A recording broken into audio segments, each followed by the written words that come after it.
Your position isn't wing, it's Gion.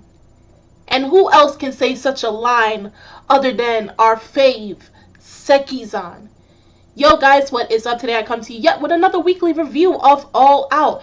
And this is the concluding episode of the matchup between Jinko and Keijo.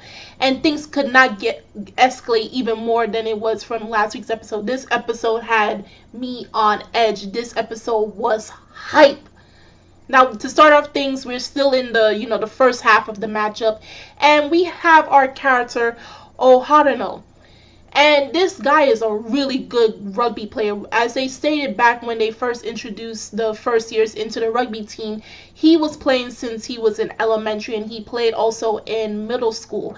And the thing with his style of play is when you think he's going to pass, he actually kicks the ball, and when he does, he gets a try.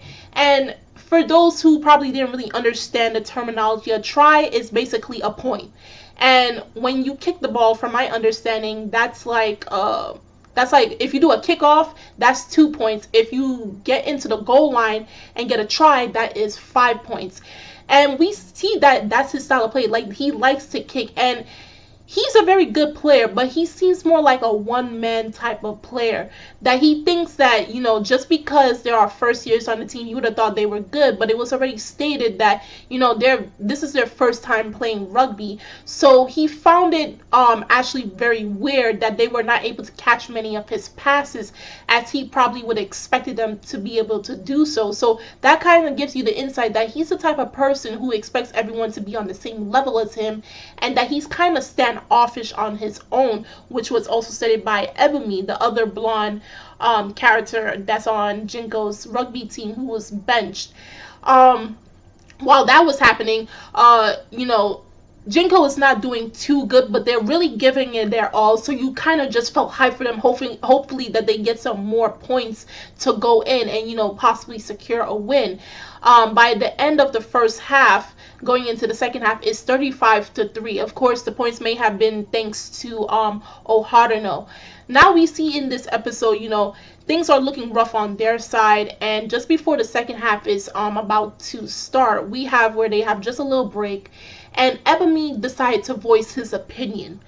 Now, this guy has not come to practice multiple times, but yet he is one of the best players. He is the fastest man on their team.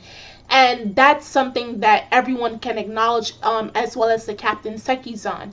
And he even goes so far as to diss the backs, saying that they're shitty and they're the ones who's dragging the team down. But if they place him into the game, there is more likely that he will get as multiple tries as possible.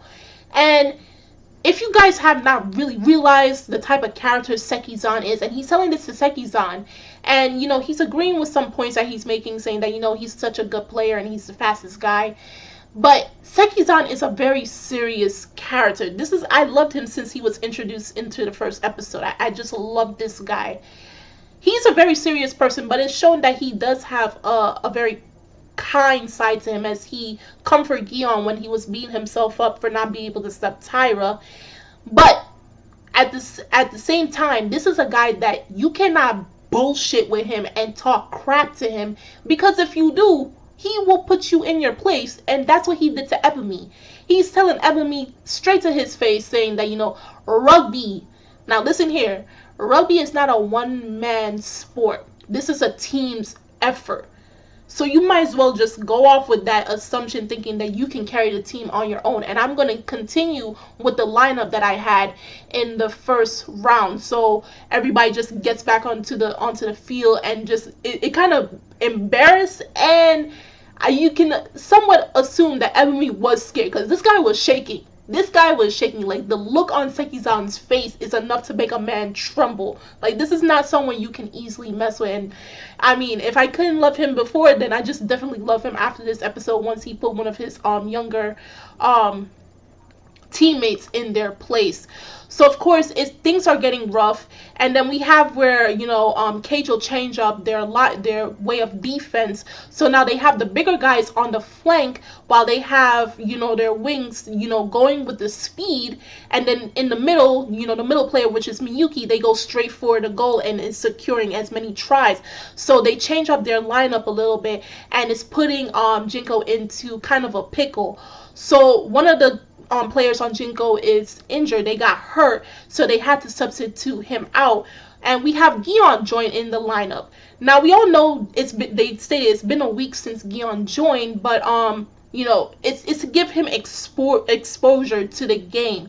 So he goes into the game, and even though he doesn't know what exactly the wing is supposed to do, he just goes in there and tries the best that he can do, which is to tackle. Of course, he tries to tackle Tyra, but the difference between what happened when he tackled Sekizan and Tyra was that his opponent was moving.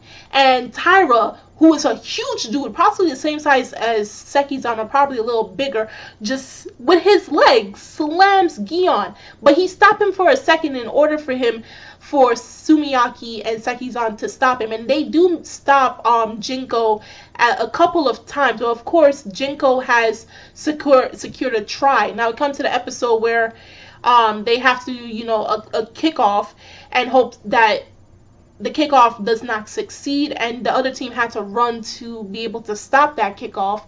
So they do run, and they do miss the kickoff. Miyuki did miss the kickoff, so they did not secure a goal. So even though they did not, they still won the game at the end of the day. But what I liked was that Jinko's team did not cry or sob saying that they lost the game or anything. They actually were very much in good spirits, and it felt more like they were the ones who won the game versus Keijo.